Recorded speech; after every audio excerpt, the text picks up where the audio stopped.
জার্মানির মেলায় গেলে যে খাবারটা আমাকে খেতেই হবে সেই খাবারটা হচ্ছে এই চুরাস। এই খাবারটা খেতে আমার এতই ভালো লাগে, যেহেতু 2-3 মাস পর পরে এক একটা না একটা মেলা লেগেই থাকে। তো সেই মেলাগুলোতে এই খাবারটা প্রথমে যেই খাবো। এটা পছন্দ হওয়ার একটাই কারণ হচ্ছে এটা একদম বাংলাদেশি স্টাইলের ওই জিলাপি জিলাপি ভাব, মানে ওই গরম তেলে ভাজা টাইপের ব্যাপার থাকে। এখানকার মেলায় যেহেতু ওই যে চটপটি ফুচকা, তারপরে হচ্ছে ঝালমুড়ি এই ধরনের জিনিসপত্র থাকে না, এখানে এই ধরনের আইটেম ছাড়া তো আর কোনো অপশন নাই। এটা বেসিক্যালি একটা স্প্যানিশ ফুড, কিন্তু জার্মান যে কোনো মেলাতে এই খাবারটা খুবই পাওয়া যায়। এটাতে যদি বিভিন্ন ধরনের টপিং অ্যাড করেন তাহলে সেই অনুযায়ী 1-1 ইউরো করে দাম বাড়ে। তো এটা বেসিক্যালি 7 ইউরো দিয়ে আমি কিনেছিলাম।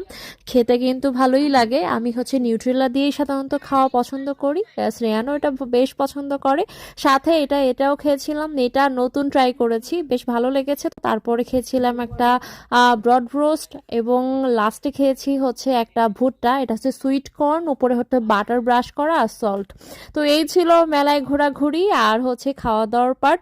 ঘোরাঘুরির ভিডিও আমি পরে আপলোড করব। যাই হোক, অনেক অনেক মজা করেছি। আমার কাছে মনে হয় বাঙালির 12 মাসে 13 পার্বণ না, জার্মানদেরই 12 মাসে 14 পার্বণ।